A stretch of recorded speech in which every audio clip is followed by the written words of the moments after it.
They are decimating microsystems and macrosystems, and they're taking it from indigenous people. It's just anytime we're out there just squandering these natural resources.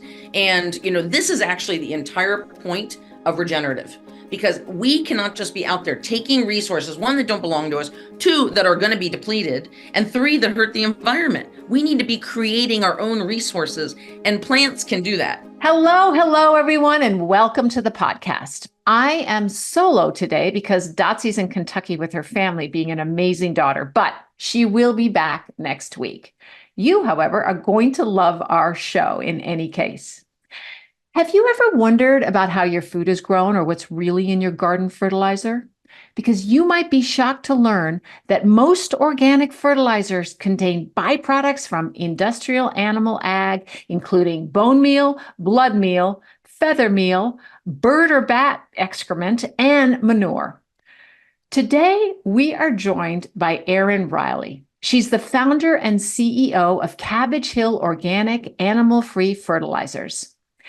Erin's foray into the world of gardening and urban agriculture began with Hope Gardens, a landscaping company through which she has designed, installed, and maintained hundreds of gardens across Los Angeles, including those of A-list celebrities.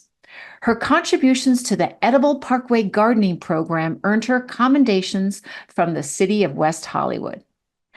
After discovering the truth about fertilizers labeled as organic, and I'm putting that in air quotes, and you'll learn why, and feeling frustrated by the manipulation of organic definitions, Erin began to advocate for genuine organic standards that were good for the planet, animals, and humans. And she's developed a plant and mineral-based fertilizer herself.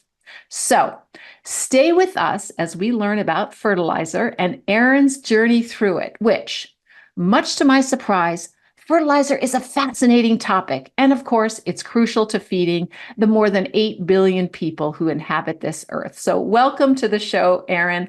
We're really happy to have you. Thank you. I am just honored to be here. That was an amazing introduction. Thank you. It was really fun learning more about fertilizer on my end, because I think it's something that, we know what it means, but we never really think any more deeply than, it's that Miracle Grow commercial and we should put it on our yard. So can we start off the show with some basics? Like, can you tell us what fertilizer is and how does it work? Yeah, so fertilizer is basically a concentrated food for your plants. So it's going to be nutrient dense, and it's something that either can work immediately or work long term. But it's like a vitamin for your plants, and all plants need some kind of nutrients.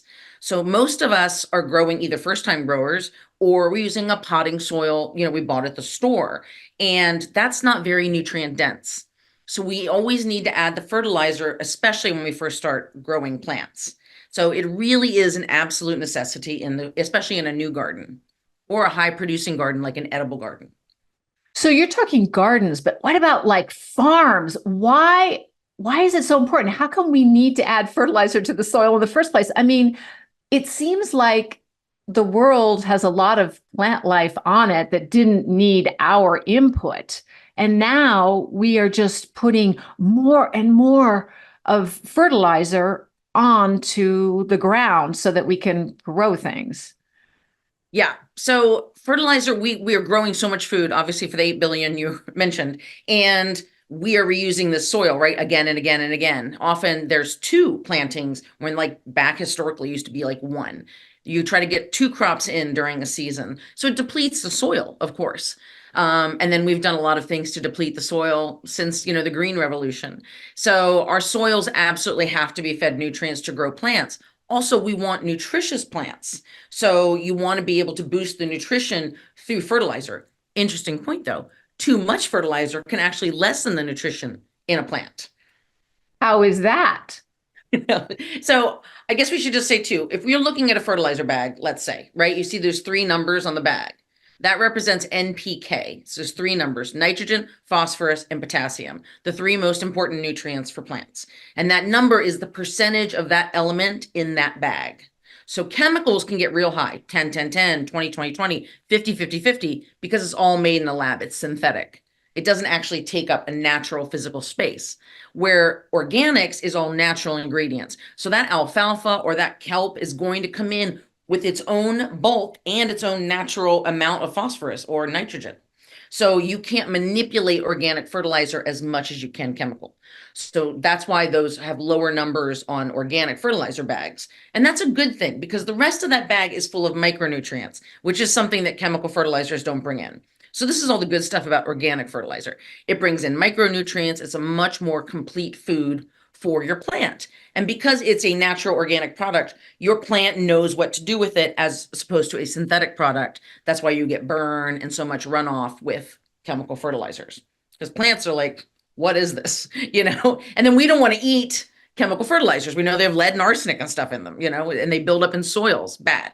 So organic fertilizer is good. It's all natural. It's organic. Plants know how to use it.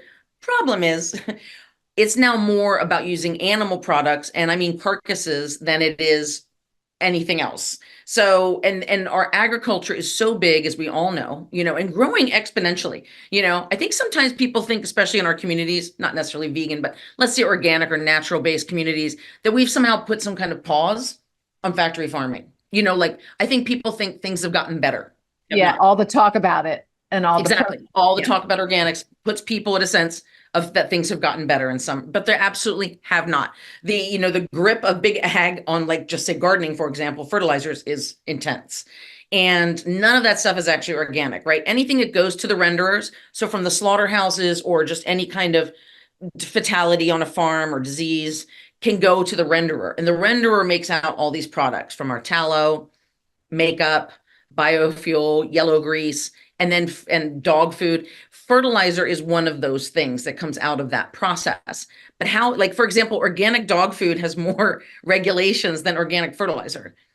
Like, organic dog food actually has to be organic by a food standard, where organic fertilizer doesn't face food standards. That makes no sense to me when you're talking about vegetable fertilizer, because what's the difference? It's on the plant.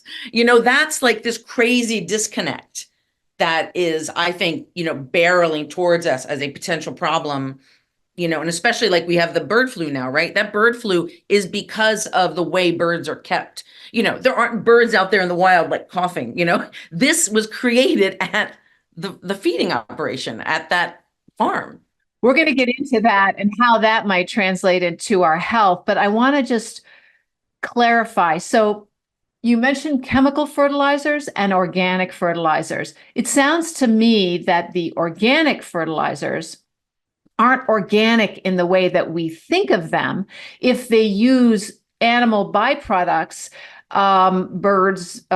bones, feathers, chicken manure, things like that come from factory farms, because so few of the factory farms are actually quote unquote organic, meaning there's no chemicals in their feed. They're not fed antibiotics. So what I'm hearing from you is that these dead animals could be full of chemicals themselves, but the fertilizer is sold as organic. What does that mean then, organic?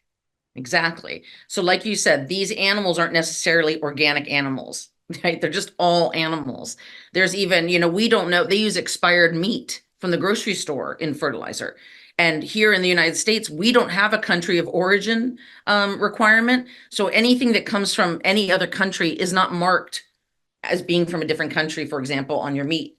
So all of that becomes fertilizer. If it comes from any country you could imagine, how is that organic? There's no possible way they're tracing that, and again, or like organic soap has higher standards than organic fertilizer. All that stuff from that renderer just goes out. But yeah, so organic literally means from life. That is the definition of organic for a fertilizer, from life, which is terrifying when you think about it. Yes, but like, and in some ways, chemical fertilizers could be safer, in some ways. If you think about it, it's more regulated, where it comes from. Organic fertilizer, I don't really know where that comes from. And I think they're borrowing our perception of organic, which has been small farm, more environmental, sustainable. So they're kind of manipulating our assumptions about organic to their ends. Oh, yes, for sure.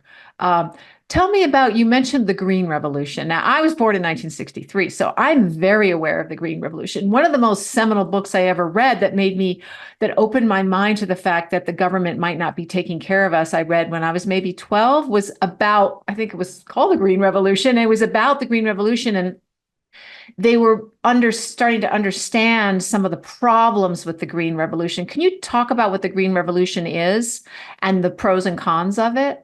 Yeah, it's such a funny word too, right? Like we've been greenwashing the word green for a long time. So the Green Revolution was basically this huge uptick in technology in terms of farming. It basically introduced what we would consider like corporate farming, chemicals. They cleared the land of all like the hedgerows and the trees so their tractors could get through. It was to make a very economical way to grow food for a growing population. They used a lot of pesticides. It was kind of like they threw everything at it they had. And they were able to pioneer a lot of things, but they also pioneered GMOs, So they pioneered a lot of things that weren't in line with the environment or even like safety for people and stuff like that. So yeah, it really lowered biodiversity. It got rid of indigenous plants, because it crowded them out. They started breeding plants together, not for health, but for it's their robustness against the weather or their ability to withstand pesticides, ironically, and also to grow quickly. So you're right, all economic. And it didn't take into account the fact that farmers would have to put more and more fertilizer on these plants to make them grow. Is right? Right. And then, it's like the prey versus predator balance got thrown off, right? Because if they mechanically, let's say, just took all the worms off of something, then the birds have nothing to eat and the birds go away and the birds help, and you just suddenly now you have more bugs than you did before because you got rid of the birds, because they had nothing to eat. Now, what are you going to do? And so it caused, this whole avalanche of other unintended consequences. It did, however, feed people, and that's why we're able to feed all the people on the planet, was because of the Green Revolution and the science behind it, with breeding plants that could grow faster and have more food on each stalk in different kinds of weather, and also the fertilizer that allowed them to grow. So there was an upside, but yes, a downside, a big, big downside that were an upside if you think that 8 billion people on the planet is a good thing. I myself, as listeners to this podcast feel very strongly that the world population is way too large and that we're, even though we can live on it, it doesn't mean we should keep growing.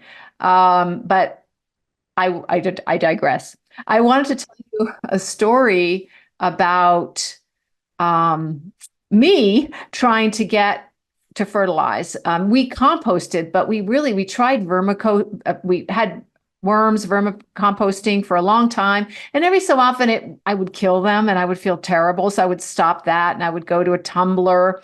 And there was a period of time where I was like, I'm not composting anymore. And so I went to the store to try and buy fertilizer for my I lived in a townhouse in LA, so it was just patio flowers and stuff.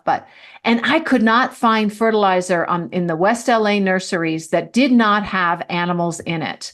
So what I started doing was collecting my own blood from my period, and I would use that to fertilize my flowers. Luckily, my husband was totally fine with these tampons in the shower bucket. And then the bucket would accumulate water and I'd get this bloody water and I'd put it on my plants. That was my way of dealing with it. But now I no longer get my period. So I couldn't do that even if I wanted to. I don't think I'm going to start bleeding myself for plants. But that's my story of trying to circumvent the fact that so many fertilizers are just full of dead animals. Yeah. And a lot of people advocate for using human excrement for gardens, or, a lot of people advocate for that, that you certainly wouldn't sell it, but, to have a community or something. And in fact, in some ways they do that. They do have some kind of waste treatment plants that produce mulches of different kinds. So like at Griffith Park, where I'm from LA too. And so in Griffith Park, they have a composting facility that composts human excrement. Yeah. Tell us about then, how do you make it safe? Is it okay just to take the feces and put it on? Because that's what we do with animals, the horses and cows and such. They they often fertilize the fields that way. Is there anything danger? Well, those are fields. We're not eating from them. So what do we have to do to fertilizer to make it safe if we're putting human or animal excrement on it, or dead bodies, actually? Yeah, I mean, all those human, whether it's any kind of manure, is cured in a way, composted in a way to break down the strongest parts of it to make it into something you could use. So you never would use it directly. It all gets composted or cured. You let it sit for a period of time again, so it kind of mellows out and does not burn your plants. Okay. And then also, well, you mentioned earlier bird flu, which is in so many of the factory farms, and often now they have to go through and kill 30,000, 100,000 birds at a time because of the bird flu spreading, and they're trying to stop it. And then I'm sure those animals, I mean, they farmers need to recoup some money, so they will sell that for fertilizer. No, when they have those massive outbreaks, the government steps in. I mean, as you know, all of these places are completely funded by the government in so many ways. So the government steps in and buys those birds from them. And then because they have a flu, when it's a massive flock death like that, they have to follow certain rules to bury them. They're buried, they're composted on the facility or some other facility. But those probably would not go into fertilizer. Thank What God. about though? I mean, when birds die on a farm, a lot of them are sick, especially if Yeah. it's a factory farm. Most of them are sick. Mhm. What are you worried at all about the viruses and bacteria in them? Yeah, especially stuff like mad cow disease. There, and like I said before, there's like this loophole between vegetable fertilizer and food. The same people should be looking over vegetable fertilizer, but it's not. That's just another Department of Ag thing. And the fact that it's all very circular, the Department of Ag is going to take care of itself in that regard. So yeah, fertilizers can include all kinds of diseased animals. They also, have all these pathogen resistant antibiotics, which they now give as a growth hormone, basically, to all animals, sick or not. And that has been found in fertilizer. And in fact, the Sierra Club did a study and they found forever chemicals in fertilizer, organic vegetable fertilizer. Oh, that then go into our bodies. Right. I always tell this quick little story about Libby, Montana. And, it happened in the 80s, so not very long ago. And it was one of the first Superfund sites. Vermiculite is a very common gardening material. And the vermiculite coming out of this mine was cancer causing. It was all asbestos. And this is like the asbestos scare. And so asbestos was put in everything. And, that's why so many people got sick and it was such a big deal. But this whole town of Libby, Montana died. 3 generations, grandpa's parents and kids, whole town wiped out. And because they were like lining the playgrounds with it. So, and everyone worked in the mine. Oh my God, it's so scary. And of course, they come home with it on them. Anyway, so vermiculite that went out to gardeners was full of asbestos and nursery people died Oh my handling this. God. Yeah. And the one real part that's crazy about it is so they had these government trials, they brought in the heads of those companies, those mines to say, hey, how'd this happen? And one of the things that they found that the talc, because it basically was a talc, was crayons. And the senator, whoever was like, hey, is this stuff in crayons? And the guy's like, if kids don't eat crayons.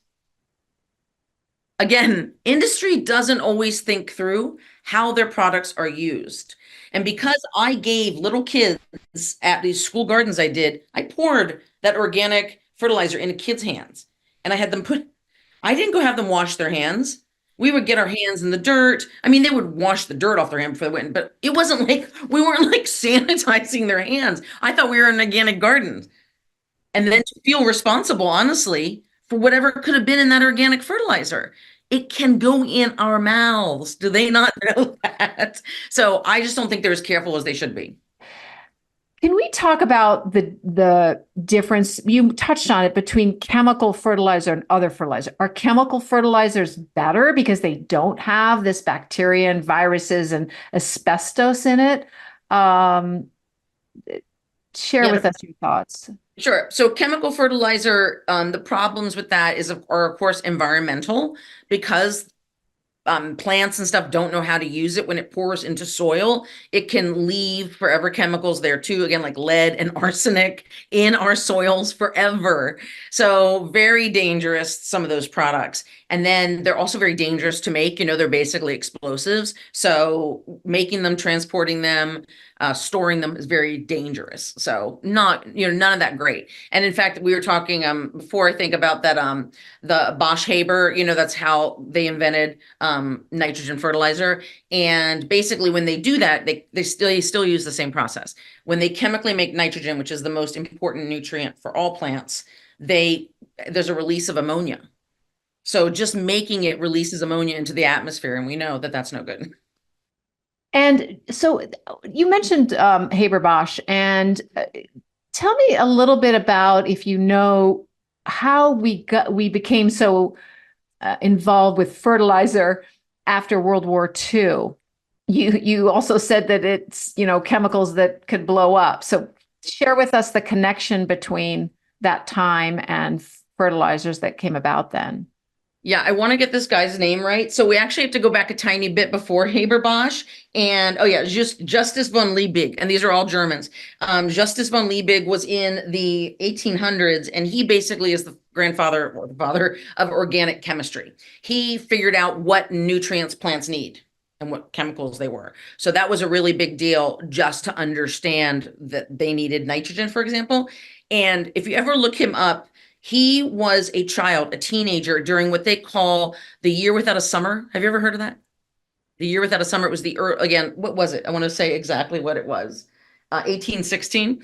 And it was basically the last worst catastrophic weather event that our country has known. I think it was just the northern hemisphere, but it was a volcano. A whole bunch of volcanoes went off, and then this really big one went off, and it basically shut out the lights for the summer, and all the crops died. And that's why he got involved with that, because he looked around, all these crops had died. In fact, the bicycle was also invented at the same time because all the horses died, and they ate the horses. Oh. And they invented the bicycle at the same time. And Mary Shelley wrote Frankenstein. So it's all the same. All this happened at this time. Fast forward, 50 years or whatever. Let's get the dates right. Let's not be, because I love history. Okay, yeah, 1918. So basically, another 100 years in advance. So still the Germans, and Haber invents the synthetic way to make nitrogen, like we talked about. Ammonia is released, you pass it, nitrogen and hydrogen come together and over iron, and it makes synthetic nitrogen. And then Bosch was the guy who industrialized it. But Haber was not like the world's greatest. He was a German nationalist, and he gave this, science to the war effort, and they made a gas out of it as well as explosives. He also invented chlorine gas. And in fact, they gassed I think it's like 7,000 or 6,000 Allied forces died in this gassing event. And his wife was also a chemist, and she was so against this and told him, you can't make these weapons. And he's like, it's just as bad as knocking off some guy's leg with artillery and letting him bleed to death. And she was like, no. And she actually killed herself when he gassed all those people. Yeah, with his gun. Yeah. Crazy. I love history. So that was Bosch. No, Bosch is the cool one. Oh, Bosch is good. Bosch is the cool one. This is Fritz Haber. Yeah. He's the one that really invented the chemical reaction and gave the chlorine gas to the Germans. And then, by the way, he was then forced out of Germany because he was a Jew once Hitler took over. Yeah. How ironic. And then they used stuff in the gas chambers too. Oh, really? Wow. Yeah. Yeah. So that technology then helped feed the world.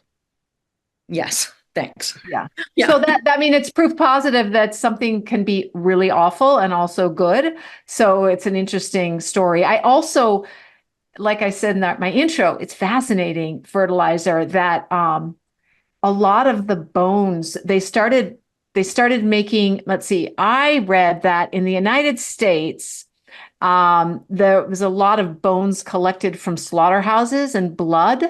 And then the bison bones that littered the plains because there was so much, well, as we all know, hopefully all of us know from our history classes, that the bison were decimated in the 1800s by the settlers, and all these bones were everywhere. And so the settlers were able to make money from just selling the bones for fertilizer. That was a long time. That was basically goes back to your bones and feathers and body thing. And then there's something called bat guano. Now, do you know about that? Would you like to share about that? Yes, and I even have a picture somewhere. We could post it of like a whole bison skull thing that they're selling for fertilizer. And unfortunately, too, they didn't kill the bison and eat them. They killed them to starve the Indians, starve the Native Americans, sadly. So it wasn't even just like they used them all. That's why there were so Right. many at that one time. But there was Right. also a story too, and I'll get into guano about hundreds, if not millions, of skeletons being unburied in England and made into fertilizer because they don't have phosphorus. That's what fertilizer is. I mean, Wow. that's what the bones are. It's phosphorus and calcium. Calcium comes with it, obviously, Mhm, but it's the mhm. phosphorus we're after in all those bones. Wow. Interesting. So we've Dust always to had this problem. dust. Right. Yeah, Yeah. yeah, dust to dust. Wow. So guano is like this big deal. I guess there was like a guano act the United States passed about they couldn't take any island that has guano on it. And so you will see whole boxes of like seabird Of guano course and we bat did. guano. Of course we passed that. I know, man, fertilizer is colonialism. I mean, I don't even know what to say. So apparently there was a big war that broke out between Spain and these South American countries that had these islands right off the coast. I think it was Chile, Peru, and there was so much guano there that, of course, the Westerners wanted that, and there was a huge war over it. And because they realized that bat guano was an even stronger fertilizer than what we had been using, I guess, the bones and the cow manure. Yeah. And of course, we know when they go in those caves to collect bat guano, they are decimating microsystems and macrosystems, and they're taking it from indigenous people. It's just anytime we're out there just squandering these natural resources.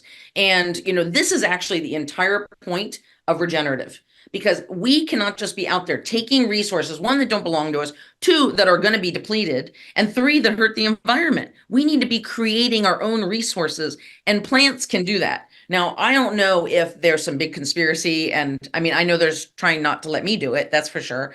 But if it's almost like having the keys to the kingdom. I read a lot of gardening books, and you'd read this line again and again. If you could use comfrey, a comfrey is like a perennial plant that's very nutritious. It's medicinal, but it also is full of nutrition. And they say, comfrey could put a fertilizer company out of business. That's how they'd say how good comfrey was. And I was like, oh, why don't we? Why don't we do that? So I want to invent, not that I would be inventing it, but use these really perennial plants that love nature, that grow well, grow them and make them into fertilizer. Why don't we just use what we have? And then when you plant these plants like comfrey, nettle, clover, people plant those. They're like green mulches, right? Or living mulch. They plant them because just the process of planting that plant in the soil informs the soil. It's already making that soil better. And then when you cut off the plant, you can use the plant full of nutrients on your plants. And then they just keep growing. So they're not depleting the soil. They're doing the opposite. It's just mind blowing how simple it could be. And so you're trying to manufacture and sell this fertilizer where you want things like comfrey in it. So tell us about the roadblocks that you're encountering trying to get an animal-free, chemical-free, truly organic fertilizer on the market. Yep. So my company is called Cabbage Hill. After spending years doing these gardens, and I just was handling all these inputs, these animal-based inputs. I was like, there's got to be a better way. I wasn't even vegan. It just was my own conscience. And so I, through research, was able to figure out some products. And I got them together and I tried them at my gardens. They work great. So then I thought, why am I keeping this to myself? This is a much bigger issue, actually. And presently, I have like 8 formulas, and I wanted to have a whole line, because like out there right now, there's a couple vegan fertilizers here and there. I wanted a whole line. We should be able to pick from whatever we want. Plus, I think that's something anyone likes who's a conscious consumer. Don't just give me one. Give me what everyone else has, which is a choice. So I want a whole line. And I can only use right now the inputs the Department of Ag says I can use. So most of the inputs from animal ag, even the plant-based ones, are still byproducts of their industry. So soy, alfalfa, corn, right? Animal feeds the detritus of those plants. But we can also use kelp, and there's a couple other little things. But basically, all of what I'm allowed to use is already from Big Ag. The comfrey and stuff, I can't even use if I wanted to because it's not an approved input in fertilizer. So now anyone can use comfrey at home, but I'm of course trying to make a product and sell it, which I think is also an important avenue, because commerce is something that really hits big. Like there's one thing I could just have a blog or I could have a YouTube channel talking about this, but there's something about a product and pushing a product, especially through some kind of licensing or regulation, that you can actually change rules potentially. So that's just why I decided to move in that direction. So I did have to get licensed. I picked all their inputs that they said were good, just picked the plant and mineral ones. It's a lot of lab work and stuff. So went through all those hurdles, and then they kept rejecting it. I hired consultants, reject, just for silly reasons, or they'd say something I couldn't even understand the question, and that they won't have a back and forth. You can't reach out to them and say, excuse me, what does this mean? It's just no way to have a communication. So I kind of thought this was going to be a hard process, but not an impossible one. So I was also still working on everything on the side, at a website, taking photos, everything, so be ready to launch. And it didn't go that way. Year after year went by, and I was like, wow, this is supposed to be a 3 to 6 month process, and we're 2 years down the line and no hope in sight. So everything's turned off and waiting to go. Long story short, I decided to launch this November, not with the product, but with this idea, right? Like I can give it to people, but I can't sell it. And we decided to turn the website, wasn't going to have sales. It was just going to have information. So for like a minute or 3 days to be technical, my website was live. And a sale came through and I was like, well, that's not possible. How would someone buy this fertilizer? So I wrote back, oh, here's your money back. We're not selling right now. Sorry. And I was just really curious, how would someone have heard? At first, I thought nothing bad about it. I was like, did I do a workshop near her? I was just curious. How did you hear about me? And when I looked into it, I found out it was the person at the CDFA. It was the person refusing my license. They were checking on you to see if you were going to sell it. Yeah, they were going to try to entrap me. Wow. Yeah, that's a lot of effort for a little girl making fertilizer. Yeah, and I've had meetings with the California Department of Food and Ag to try and get them. What was it? Oh, I think it might have been about kangaroo skin and soccer, and tried, because there's a law about importing exotic animal skins and things, and yet soccer shoes are just all over California are being sold illegally. So, but they did nothing because they were too darn busy. But no, they had time to try and entrap you, Erin. I can't believe you'd be the first person, though, to try and get a fertilizer marketed and sold that is plant-based and doesn't come from big agriculture products. Yeah. Are you? I mean, Down to Earth has a vegan fertilizer, but they're all meat-based. Their entire line is meat-based. That's very different. Yes, that's very different. Yeah, they're one of the biggest. There's just a couple here and there. What's weird about that, because of course I researched other people's vegan fertilizers, and I would order them, and the whole thing about the CDFA is the label, right? Because any food, right? It's the label. It's how the company or the corporation or industry is communicating with the consumer. So the label is the legality. It represents the legal part of that product. And I would order these or vegan organic fertilizers, and they wouldn't have the proper label. And I'm like, well, I don't understand how you got here, because I am jumping through the hoops and I can't get it through, and I have a proper label. Why are you shipping out without a proper label? So I always have been confused, and reaching out to those companies has not been successful. In fact, one of a very beautiful blogger, podcaster, influencer asked me to take a look at her article about vegan fertilizer. And she had one of those companies on there. And I said, I suggest calling them, because I couldn't get them to ship me a label. And if you're legally required to put it on the product and you're not even willing to ship it to me or put it on your website, it's something fishy. And she had the same experience. They wouldn't send her the label. So she took them off of her article. So I think even with things, this is a label, is it a seal or is it a list of ingredients? Yeah, just kind of very similar to any food you buy. There's a list of ingredients and it says how much of this and that is in it. Like this much calcium, this much iron, this much whatever. So each state has a different requirement for what has to be on the label, California being the hardest. So have you thought about maybe getting your fertilizer okay in another state? Because this is a state thing, not a federal thing, right? Right. And that actually is part of the loophole, right? Because the USDA is federal and that's weird that fertilizer is state to state. So yes, in fact, California, Oregon, and Colorado are the hardest. And then the others are easier. So when I decided, okay, I'm going to stop pursuing the licensing and turn more towards marketing, plus I needed to raise more money. Um, I feel like if we can get past California, all the rest will fall because they're the hardest. But I do think at the same time, there's no reason when we get our investment, we can't just start pursuing the little guys. So, but I think there'll be something about conquering California, because I know you live here too. There, you feel very much like defending your state because it is like what California stands for is kind of like not really there anymore, you Yeah, know? you'd think that California would, in a way, be an easy state to get a vegan fertilizer So, passed. If you get it certified by the CDFA, then are you allowed to sell it all over the country? no, just in California. Oh, wow. Okay. That's why we see so many products maybe on Amazon and stuff that says can't ship to California because Oh, California's criteria are higher than the rest of the country. So wow. sometimes you can't get things shipped to us because we do have high standards. But yeah, it'll get done. We're going to do it. Did you know that nearly $500 million is literally thrown in the trash every single year because of a corporate welfare scheme in the National School Lunch Program? Wow, Dotsy.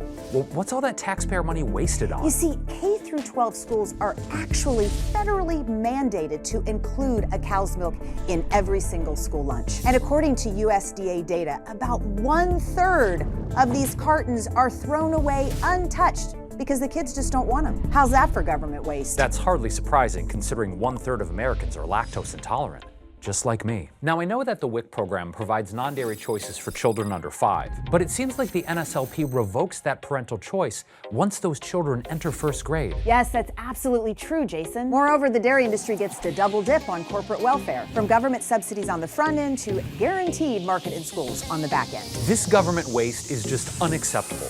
Well, what's the solution, Dotsy? The bipartisan Add Soy Act introduces competition finally into the NSLP between dairy and non-dairy milks that are nutritionally equivalent for the kids. So the Add Soy Act doesn't remove dairy milk.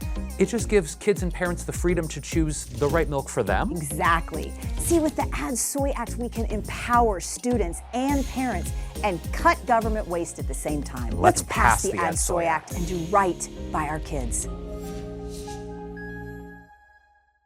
Tell me about I saw you talk about Foster Farms organic farm fertilizer. Now I have no love between me and Foster Farms. I went to court last year because I rescued a chicken from a Foster Farms slaughterhouse truck.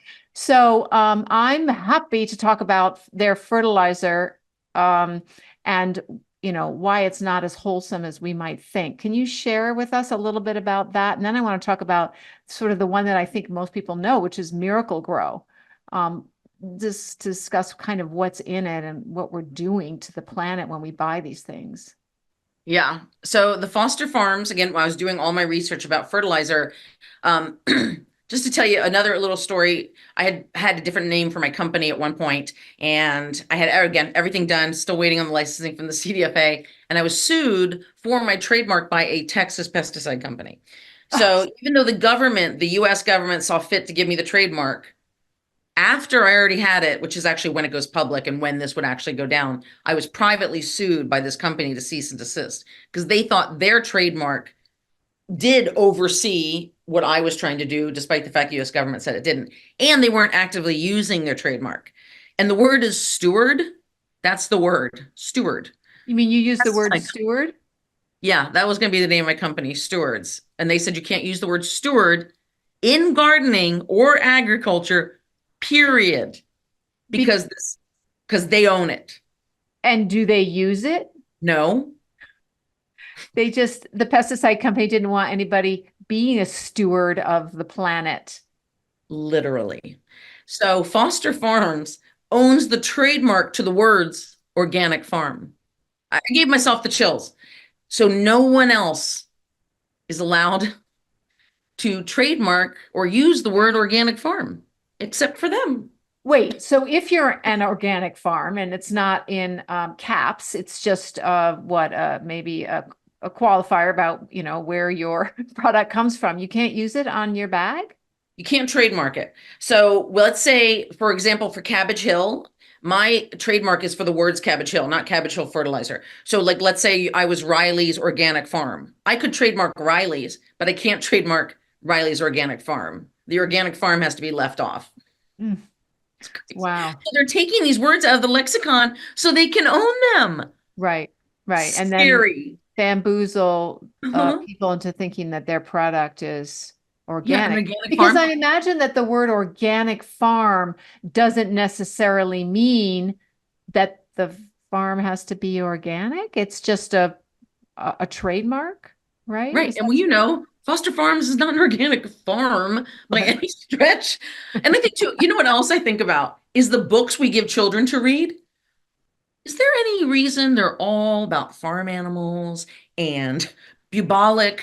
What does the sheep say? I think we all know what sheep says, screams, but we're out here little chababa.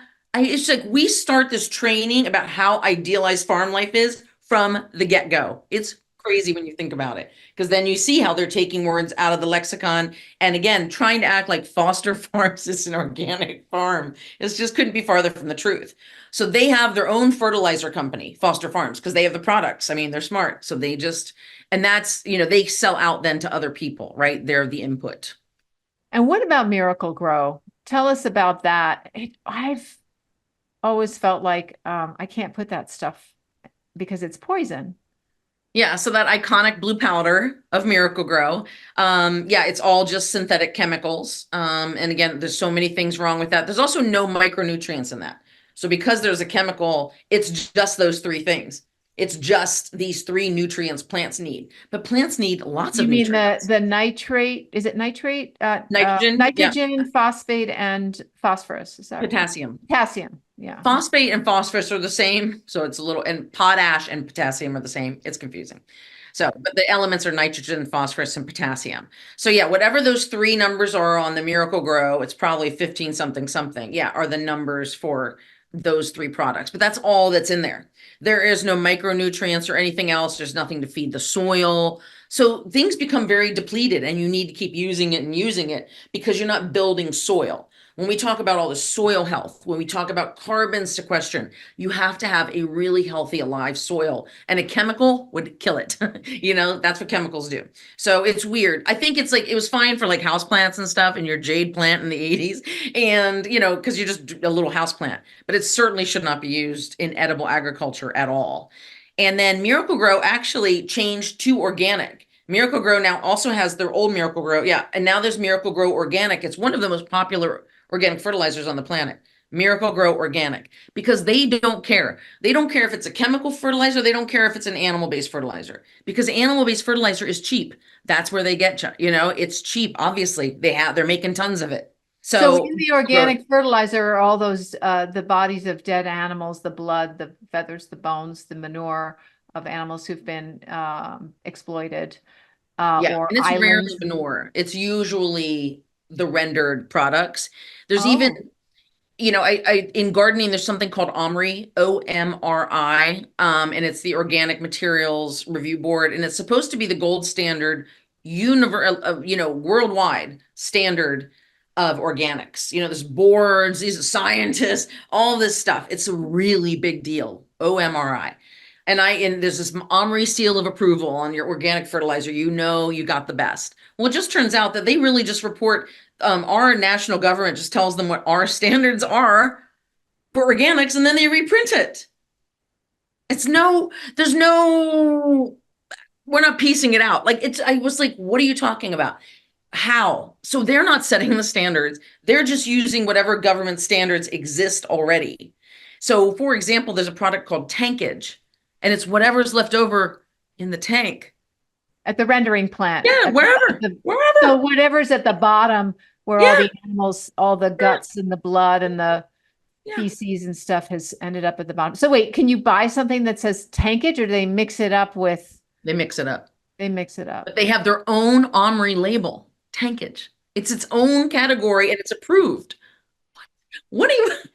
I don't understand. Obviously, there's no source to something called tankage. And all these things, compost is getting watered down. They're going to have to create new rules for compost and say that compost can have microplastics in it because there's microplastics in all compost, because all this biodegradable stuff that's not really biodegradable, but they still want people to think biodegradable stuff is biodegradable. So they're going to change the standard for compost instead of changing the standard for things being biodegradable. Okay, so tell me the difference between compost and fertilizer. I thought they were the same thing. I thought compost was from our kitchen waste. And Yes. is that right? Yeah, so compost is not fertilizer. Compost is its own thing. It is a garden amendment, like a soil amendment. But the thing that's unique about compost is it's alive. So fertilizer is not alive in general, especially if you're going to buy it in a bag from a store. You really don't want it to be alive. Because you don't want to open it, God knows what's in there. Compost is life. And that's why true compost really can only be made by an individual or a community. And like you said, it is usually some kind of kitchen waste mixed with yard waste. But those processes of one breaking down fast, your kitchen waste, and the yard waste breaking down slow, that creates a certain environment that allows pathogens to grow and bacteria and fungi. That's life. Suddenly life is born. It's crazy. And soil needs that life. That is all the stuff that's regenerative, is all of that stuff. So fertilizer is very different. It's that concentrated, lab tested, regulated food nutrient, where compost is something plants can grow in. It also increases, it helps the tilth of the soil. Like you add compost and suddenly even like a sandy soil or a clay soil will suddenly have a better tilth. So it's where fertilizer is chemical, compost is biological. That might be easier to think about. Okay, that makes sense. Although not all fertilizers chemicals, some fertilizers just chemical in that it's an element, like nitrogen's a chemical. Calcium's got it. Yeah, Okay. yeah. I know it's a little confusing. That's why I sometimes like to say synthetic, because synthetic is what it is, right? Synthetic is the opposite, because they all have chemicals in them. Some are natural, some are not. What is the problem with having nitrogen, potassium, and phosphorus in the ground from these fertilizers? Nothing wrong with that. It is in the ground. The ground and our plants are made of carbon. Carbon is actually the most important. That's why the carbon gets released when they till the ground. So carbon is actually the most important part of soil and plants. And you and me, we're all made of carbon. The nitrogen, potassium, phosphorus, that's just to help feed plant nutrients, and also like whatever's living in the soil keeps that all in balance. That's why you also need all the micronutrients, manganese, calcium, boron, iron. There's tons of them. So you need all of that to create that balance in the soil and then to feed the plants. But there's nothing wrong with those things being in the ground with nitrogen. If you over fertilize, which I think is what you can get runoff. So there's nothing wrong with being in the ground, but if there's more than the ground can take, and that might not just be chemical, it could also just be wet, depending on how it is. It could rain. Anything like that can move chemicals off a field and into water. So there's nothing inherently wrong with those chemicals that we're discussing being in the ground. They are in the ground, but it's an excess. So what happens when they go into the water? Share with us the problem with them being in the water. Yeah, so they feed stuff, right? So suddenly you have all this nitrogen and fertilizer in the water, you get too much algae. It just disrupts the balance. That's why you see all these green, and then the fish die, and then it just has this effect. It takes up all the oxygen and okay. Yeah, so that's important for, among other things, for us to know. So when we put, like, I've always looked at Miracle Grow and even the fertilizers that I saw in the store as bad for the environment. Am I not right? Oh yeah, the synthetic fertilizers are bad for the environment. Yes. Right. Sorry, I thought even if you use a little bit. I don't think a little bit's going to harm you. Okay, but you're saying that the chemical fertilizers are bad for the environment when they run off. Right. As are organic fertilizers. Right. All Too much of anything anything is bad. Yep. All fertilized manure is bad. All that runoff is bad. Yeah. Yeah. And that's the thing about regenerative. It's staying right in the soil. It doesn't have to be applied necessarily to the top of the soil. And if you run regenerative farming over time, you don't even use fertilizers. Like my heroes in veganic or plant-based regenerative, they don't even use fertilizers. Once they have a balance going in their soil, they don't even need them. The soil's doing it by itself. Well, tell us what a veganic farm and a regenerative farm would use. How would they handle enriching the soil and feeding their plants? So like we talked about at the beginning, when you're first starting, you're always going to need some fertilizer, right? You got to get everything up and running. So initially they would use some kind of organic, natural, and not animal-based fertilizer. And you start running your whole farm in an ecosystem way. And I do this even in my home personal garden, right? I take into account the entire ecosystem. So we don't want to mess up that prey predator issues on any level. Because that happens on a microbial level all the way up to the top. So there's a whole thing going on we don't understand. And when we're intervening here and here, we're just putting it all out of balance. So it's also just about a whole worldview of your property or your garden. So you're going to let the ecosystem rule the day. So first, you're going to grow what they call source plants, like plant a tree or any kind of source plants. Comfrey is a source plant, fava beans.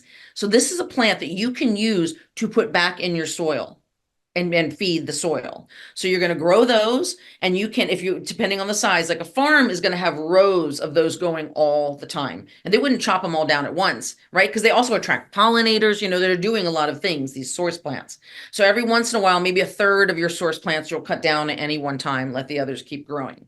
So you're going to put those on top of your soil. They're going to mulch, be like a biodynamic mulch on your soil and break down by themselves or turn slightly into the soil. You're also probably composting on the side. You're also probably always composting. And then you can also add the compost to that garden bed. So those are like the 3 layers. You got fertilizer, compost, and these source plants. Over time, you just keep growing the source plants, and that garden bed is making it happen. It's almost composting in the bed. So you don't need compost anymore, and you don't need fertilizer anymore, because all of that is happening inside the bed as you just keep laying on plant material. And that's also when they do that no tillage, they're not running factory tractors down the land. And that was the other thing. Those tractors run over the land, they compress the soil. Like they killed that little soil ecosystem with those big tractors. So, these guys don't even hardly, they use some kind of light farm work, to be able to preserve the farms. And again, that's only possible on a small farm scale, right? And that's why we hurt the farmers so much. We put them all out of business when they're the ones we needed all along. Is this what caused the Dust Bowl was in the 30s? Was the fact that we over-farmed and didn't farm correctly, like we didn't farm in a small regenerative farm way, even though there were small farms then. What was going on? Yeah, all of these guys, and to presently, they don't put the organic matter back on the soil. That's the part. You have to return the organic matter back to the soil. Well, they're putting fertilizer back to the soils, what they're doing, right? But they're not, it's like a cosmetic. They're only giving certain things and not, it's like just eating vitamins and never eating real food, right? It's exactly like that. Exactly. Mm-hmm. Yeah. Yeah. They're not building the soil. So all that topsoil blew away. There was also like a separate weather event prior to the Dust Bowl, sort of like the volcano we were talking about, that eruption, where there was this crazy, like almost a tornado, but on like a million-mile scale that actually lifted dirt off, brought it up over the plain and dumped it. So, and then it was exacerbated by all these winds, but there's also like this really crazy other weather event that happened at the same time, but they certainly couldn't respond. They had no source plants growing. That's what a food forest is. A food forest is you have your trees, your underbrush, your overstory, all this stuff. Because a food forest also, not only will it shade, especially a deciduous one, right? Because in the winter, they're going to drop their leaves, which is great. We need those. But in the summer, when it's hot, they're going to have their leaves. Perfect. So, and then in the summer, they transpire. So the water actually comes off the bottom of a leaf. It sweats. And that actually increases humidity where you need it over your plants. So there's lots of reasons to do this whole thing that they do, this food forestry. It's fascinating. Yes. Did humans just not know? Because then there was the potato famine in Ireland. And I think that was from a fungus, but they certainly didn't diversify like it's so important to, like nature does diversify. You don't see one full acre of grapes in a place. You see all sorts of different plants and bushes and things. Potato famine was an act of war. They actually denied the Irish the ability to grow anything or to import goods. Oh. So Ireland's an island. So they basically cut them off from the supply. And that's what happened with the potato famine. Okay. So that wasn't a farming mistake. That was an act of war. But when they did used to, prior to the Green Revolution or whatever, they did have hedgerows. There's a really great book. I can't think of it. This guy wrote, a little farmer in England, and he had animals and stuff, but he talked about the way his great grandfather had farmed. And they had these hedgerows that went around like fences, and they built them on purpose, to keep their cattle in where they wanted them. But all kinds of organisms lived in these hedgerows, all kinds. And then they used animals, they're out there with their animals, gently rolling over the land, they're pooping on the land. It was a whole different thing. Then they tore down all the hedgerows because, big ag came in and forced them to. The United States government forced them to. And they thought, okay, well, they know what they're doing. And, so they did do this. Naturally, they did do regenerative farming in the past. There's also today, I'm sure you've read Regenesis, the George Monbiot book. No, George Monbiot, I like him, but he's so doesn't think that the world is overpopulated that I've written so many letters to him going, he says it's a matter of consumption, not human numbers. And I'm like, no, it's actually a matter of both. But okay. Anyway, so but I should probably read it and stop being such a baby about George Monbiot and read it even just because he doesn't agree with me on that issue, right? I agree. I have a beef with Malcolm Gladwell, but he's never going to hear me out. And I love his books. Totally. Yeah. So tell me about Regenesis.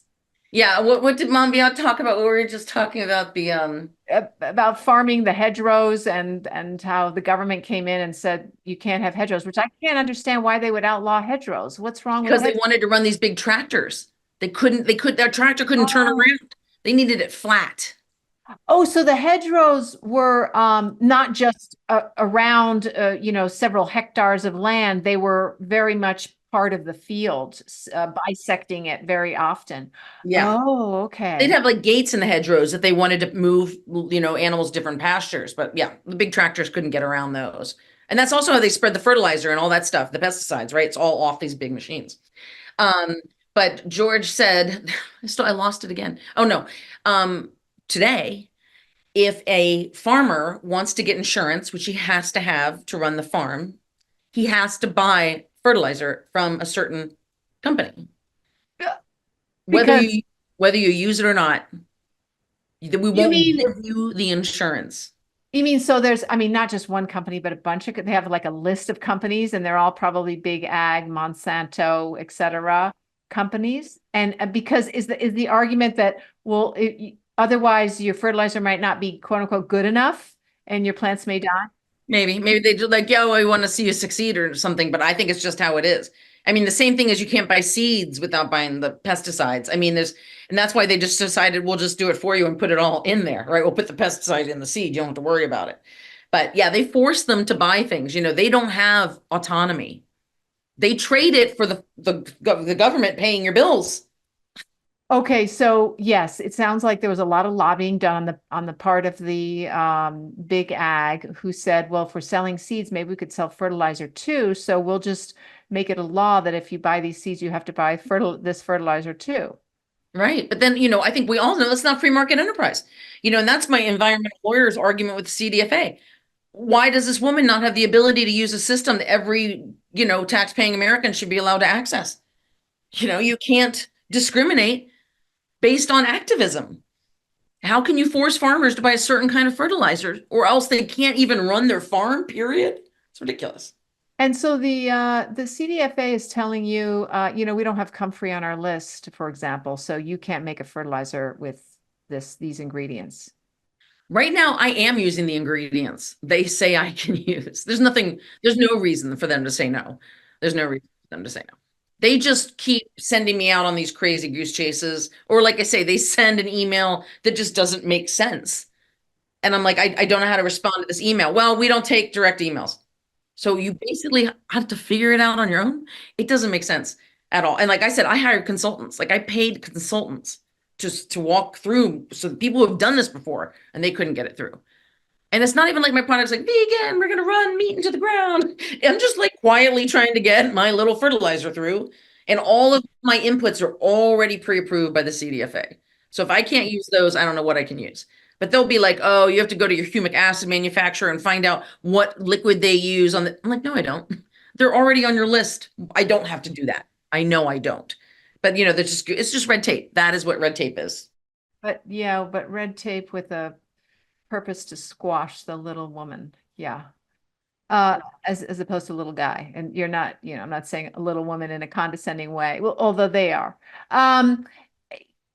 The thing that's so ironic is I saw this TED talk that just terrified me, absolutely terrified me, about phosphorus and how we are going to run out of phosphorus. And we need phosphorus desperately to feed and grow our plants, but we are mining it like crazy. I mean, I swear I became more afraid of this than climate change after I saw this TED talk. Tell us more about phosphorus and the danger that we're encountering with it becoming a really depleted resource. Yeah, phosphorus is mined. The way they process it now, they're making it less and less potent because we are running out, right? They're trying not to sell it out so fast. In fact, because I do independent lab testing of all my products that I have in mind, I don't take the company who manufactured my inputs word for it. I've independently tested every input, and then the phosphorus comes back half as potent as their lab report. So it's like a 14 on their bag, and it comes back a 7 when I independently test it. So even with the phosphorus we have, isn't good. And because it's mined, we're going to run out, right? And mining is, of course, incredibly dangerous in every possible way. I mean, that's how we came up with asbestos, was mining. So the only other way to use it is bones, animal bones.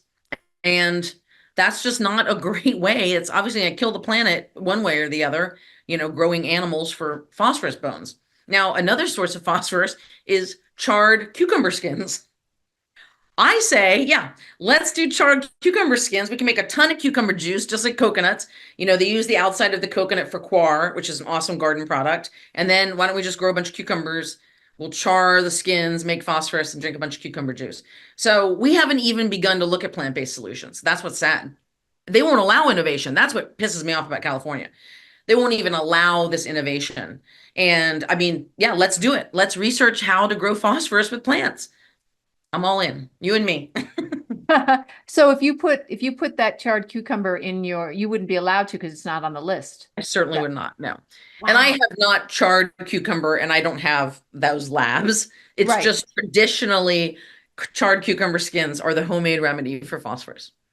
So I'm reading a book called The Dorito Effect right now by a guy named Schatzker. It's about food and flavor and how our food, our plants, our tomatoes, our cucumbers, corn, all sorts of things, apples, and the chicken and the meat have all gotten really bland because part of it is because of the way we grow our food. Tell us about that and is there a difference between how you fertilize the soil and how that food tastes? I think so. I think the most important thing with taste is storage, how ripe it gets on the vine, and also how long it has to be transported. So, because everything starts falling down. There's something like an hour or something after it's picked, it just starts losing nutrition and flavor. When you eat off the vine in the garden, it almost hurts like the back of your jaw. It's so intense. And that's what we need to be eating. Yeah. So, and fertilizer, they've found if you over fertilize, let's say with nitrogen, the antioxidants in kale, for example, can drop because there's some relationship between a plant having some kind of struggle to get nutrients and its ability to create antioxidants. So if the plant is basically like spoon-fed, its nutrients, it won't have the same nutritional profile. That's like humans. If we coddle ourselves and don't get out and exercise or something, or have a little adversity and challenge in our life, then we just get really soft and we end up not being healthy or happy. It's like putting a support on a tree. Of course you don't want it to blow down, but if you put a support on a tree, it will never learn to hold up itself. And that is a problem because it won't grow the roots. This is how a tree grows roots. Oh, whoa, whoa, whoa, whoa. If you put a support on it, it's never going to grow the roots. And then once it grows bigger than the support, it blows down. You see it all the time. You'll see these trees blown down. It's got a support attached to it. But yeah, Yeah, so we need to there is a science, there's a little science in there we have to respect about how to get the most nutritious and flavorful foods. And they pick these tomatoes so early, and of course, all the greenhouse growing, not growing seasonally, all that, of course, your winter tomato shouldn't taste as good as your summer tomato. What can we do? Give us some solutions. You talked about regenerative and veganic farming. You talked about your own fertilizer and purchasing fertilizers like yours and supporting your company. Expound on those things. Yeah, I mean, we definitely need to invest in plant-based solutions. Like, let's get some research gardens going, some research farms, and get the hard facts on what these plants can grow so we can get it through the system. And it's one thing for all of us to be able to do this at home, but I would really like to be able to change the system as well and like lift the standards of organics from where it's headed right now. But for people at home, you can make your own fertilizers. There's all kinds of things. There's something called fermented plant juice, FPJ. There's lots of natural farming. Some it's called like zero budget natural farming. You can Google, these people have amazing YouTubes, and they'll teach you how to make your own fertilizer at home. Fermentation is a process also of adding life, right? Fermenting. It's good for us. It's good for plants. I always say that. If it's good for you, it's good for your plants. So aloe is an excellent fertilizer. You can like cut it out, cut a thing off, throw it in the blender and pour it onto your plants, dilute it a little bit. Banana peels, a lot of people do a banana peel fertilizer for potassium, especially for their summer tomatoes, because fruiting is something potassium does.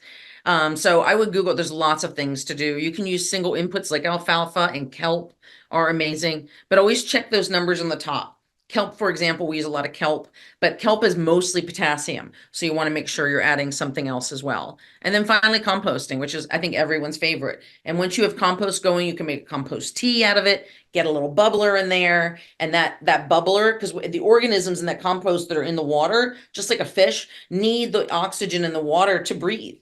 So that's how you make compost tea. And then as soon as you get that bubbling 24, 48 hours later, you drain it and use it again. But as soon as you take it off the air, those microorganisms are going to start dying. You need to get them into the soil within at least like 45 minutes of making your tea. That's why buying a compost tea like at the store, it's like, okay, but it's not alive. It's probably a decent fertilizer, but it's not alive. Yeah. Well, that information about how to make fertilizers in your kitchen is also on your Instagram. I saw it there.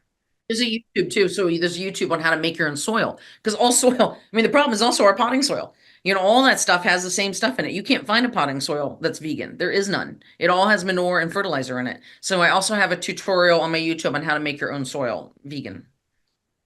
So how can we support Cabbage Hill and your efforts to get your product on the market? What are you looking for right now? Yeah, you can visit cabbagehillfertilizer.com. There's an investor page there. You can sign up for, our newsletter, and then, get on social media and talk about this issue and just start to see through the BS. I always say, let's get the crap out of gardening. There's a lot of BS here, literally and figuratively, and we need to start advocating for organic and just turning the page a little bit. For true organic, not organic because it's made from life, dead animals. Yes. But organic standards that don't have chemicals and antibiotics and pesticides in them. Yeah, plant-based organic. Yeah. Did you see, by the way, who is now doing Miracle-Gro commercials? No, who? Martha Stewart. Oh, yes, I think I did see that. I'm just like, no wonder there's a revolution coming. If Martha Stewart, the queen of organics, right? I mean, Miracle-Gro, I just can't believe it. Talking Miracle-Gro. They must really need help. They must really help. Okay, honestly. And she must too, because she's going against her ethics. Agreed. We need to stand up more than ever. Yeah. I was looking at your Instagram and I saw this really cool video that you did that doesn't have to do directly with fertilizer, but I wanted you to share because it kind of shows how cool nature is and how sometimes we just underestimate the power of nature. And that's the story about ants and how ants and aphids interact. Could you share that? Because I was really delighted by it. Yeah, so ants will actually farm aphids. It's a very strange spectacle. You'll see like a bunch of aphids on a leaf, and there'll be these ants crawling around. And at first I thought they ate the aphids. Like if they farm aphids, they must be eating them. But no, and they're just eating the honeydew, which aphids naturally excrete when they when they feed. So they feed them, help them feed, they stay there, and then they eat the honeydew that the aphids leave behind. And yeah, it's this symbiotic relationship. I mean, it's very funny. And then, the ants, crawl across it, and they it's just amazing. With their feet, they're able to pick up different sensations. In fact, they eat, I think, the honeydew with their feet. I don't know. It's crazy. But you also said that the ants keep the insects away that attack the aphids, and the ants stop the aphids from leaving by, as I guess what you meant by farming, by surrounding them so that they stay there and make the honeydew that the ants like. I just was entranced. I know. The ants have a sweet tooth, I guess. Yeah. Yeah. I forgot that they will fight off predators. Yes. So I guess the aphids are like, okay, you can be here for a little bit and have some honeydew as long as you keep those other insects away. Yeah. Yeah. Observation is key. That's one of the delightful things about gardening and really parenting and any kind of caretaking you're doing is being able to observe the world. It's a gift. And it also is what gets us thinking. I have a tree. I don't know much about gardening at all, or I grew up in the country, but I was not into gardening or anything. But there's a tree near where we live that had these shiny leaves. This was last year. And my husband gets annoyed with me because I tend to like lick and smell and this and that. So I licked the leaf because it looked so shiny and nice and it was sweet. And he was like, Alexandra, that could be poisonous. I'm like, really? I don't know. It tastes good. Well, it turns out it was aphid honeydew, which is basically aphid poo. And I was licking it. I don't know if I didn't get sick or anything. Could I have gotten sick? Can I keep? I don't think so. Okay. I don't think so. And I don't know that it is like strictly their waste. Oh, really? Because I was Not told it was sure. there. I looked Yeah, it up and that it said it was their poo, but who knows? Yeah. That'd be sweet. I wasn't disgusted by it because I don't mind bodily, it's just Yeah. nature. Yeah. Yeah. We've all eaten some poo, let's be honest. Well, yeah, if we're fertilizing with it, that's for sure. But I'm Erin, thank you so much for being on the show. Tell us again where we can find you and your Cabbage Hill fertilizer. Yeah, Cabbage Hill Fertilizer is on all social media, and I'm at cabbagehillfertilizer.com. Just search Cabbage Hill Fertilizer. We're the only one out there. And I'm really glad, actually, we got sued for that stewards, because I think Cabbage Hill is a better name for a fertilizer company. I think it's a great name. It's a great name. Thank you so much, Erin, for being on the show, and good luck. Thank you so much.